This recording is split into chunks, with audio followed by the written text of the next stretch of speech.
The illusion of perspective.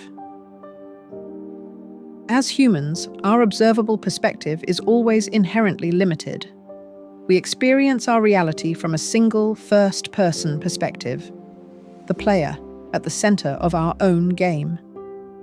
Astronomers observe all of the light and radio signals they can see or detect through sophisticated equipment, but are always hindered by the limited viewpoint of Earth in one position in space. Anything not in line of sight is unobservable, as our view is always from a single perspective, the astronomer facing outwards toward the universe. This forced perspective creates an illusion that the Earth is in essence at the center of an enormous enclosed sphere, filled with all of the matter we can see, the center of our own universe. We can look up at the night sky at a few 100,000 stars and believe that we are looking at the entirety of the universe. Even though we rely on observation, we have the capacity to believe in things we can't see through inference from matter that we can observe. We can infer the location of the true center of the universe and even calculate Earth's proximity to it. We accept this and the science behind it as fact, all because we can observe at least part of the narrative from our perspective. But all observable matter, including all of the stars and planets and the universe as we perceive it, is still only an illusion. Looking out into space is probably the strongest way we reinforce our perception of separateness of matter within the universe itself. I'm here, and all of those stars are out there. We're not the same. I can see them with my eyes. I am the observer, and they are merely the matter to be observed. The framework of possibility. The continual energy flow, created by the universal network of light, forms a framework of possibility. This framework acts as the conduit for all matter to exist. The state of matter at any given time collapses into existence within the framework of possibility as the observer's perception of reality unfolds. This framework isn't just a passive medium. It is the active fabric of the universe itself, through which all matter and experience come into being. Think of this framework as a living, dynamic mesh that constantly shapes and reshapes reality based on observation. It's not just connecting existing objects, it's actively participating in the creation and maintenance of what we perceive as reality. This mesh is never static, always responding to and facilitating the dance between observer and observed. States of probability. Consider a simple example. The cup was on the table. The cup fell off the table. The cup smashed to the floor. At the start, the probability that the cup is on the table is nearly 100%. Once it has fallen, there is no way of knowing with absolute certainty what will happen next. We do have some predictions. We know that there is a nearly 100% chance that once knocked off and in motion, the cup will be acted upon by gravitational forces. A moment later, once we've observed the crash, the probability goes back to nearly 100% that it is indeed on the floor and smashed. The truth is that on the way down, in the microsecond before the crash was observed, there were unfathomable states of probabilities. There is always an infinitesimal probability that the cup will suddenly float upward or turn into a bowl of petunias before it hits the floor. These outcomes are far less likely because they are not conducive to a predictably stable, continuous, and unbroken experience of reality.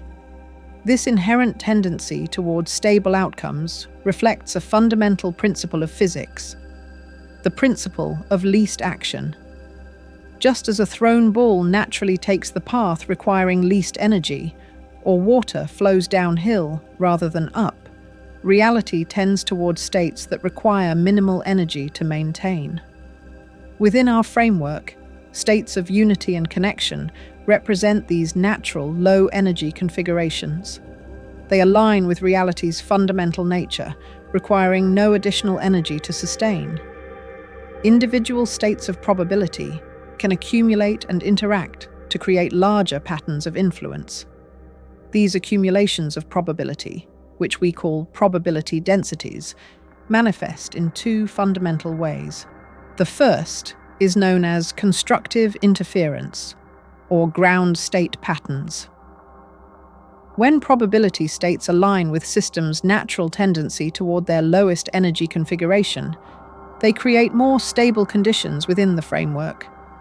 Like quantum systems in their ground state, these patterns require minimal energy to maintain.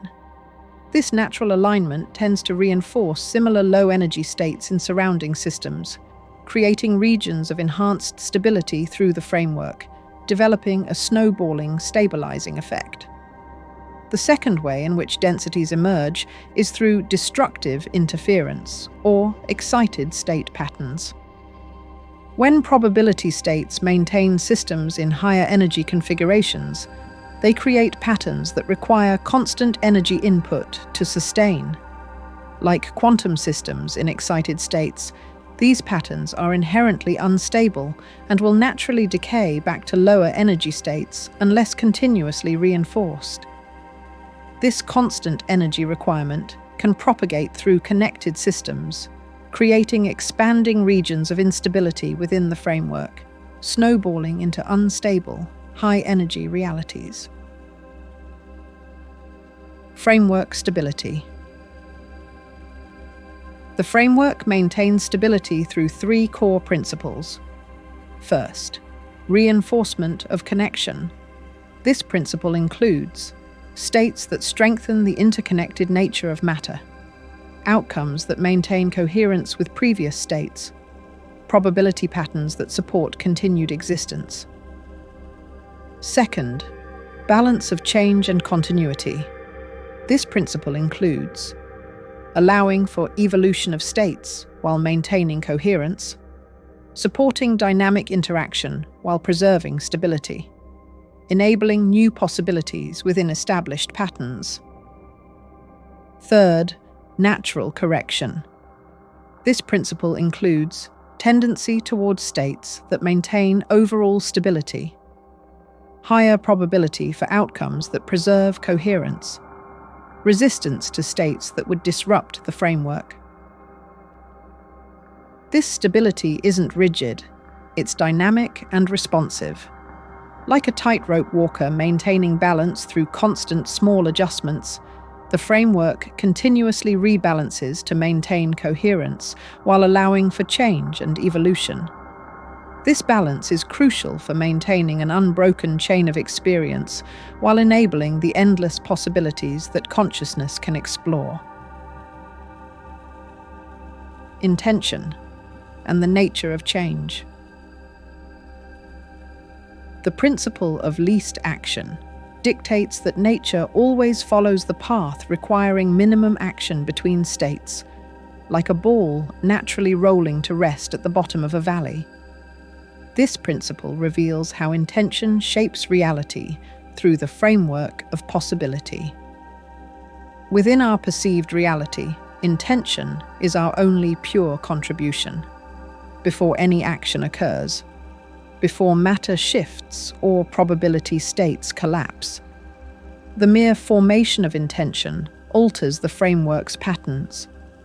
However, this influence through intention does not mean we can manifest desired outcomes through observation alone. We cannot wish for $1 million and expect it to appear in our wallet. Such scenarios would be infinitely unlikely, incompatible with our continuous unbroken perception of reality. Instead, our intentions join a vast interconnected system, where outcomes are affected by all other influences within our shared reality. Consider a tree. We believe we are separate from it. We can see it, feel it. We think, I am the observer, and the tree is merely matter to be observed. We can cut it down, give it a hug, or nap beneath it, demonstrating our agency to engage with what we perceive as separate matter. If we decide to cut it down, We demonstrate our awareness of our influence on potential states of matter. We consider consequences, make choices, and take action. Yet, despite our intentions, choosing where to stand, picking a calm day, preparing carefully, unfathomable influences are also at work engaging with this matter. The wind may shift, the tree may fall unexpectedly, and despite our preparations, we may still end up with a tree trunk smashing our foot. This illustrates a crucial truth: how we influence and engage with surrounding matter, regardless of intention, changes reality's state. While our experience makes outcomes seem predictable, it's impossible to achieve 100% probability of our intended result. We are not separate actors molding separate matter to our will. We are part of an interconnected web of influence and probability.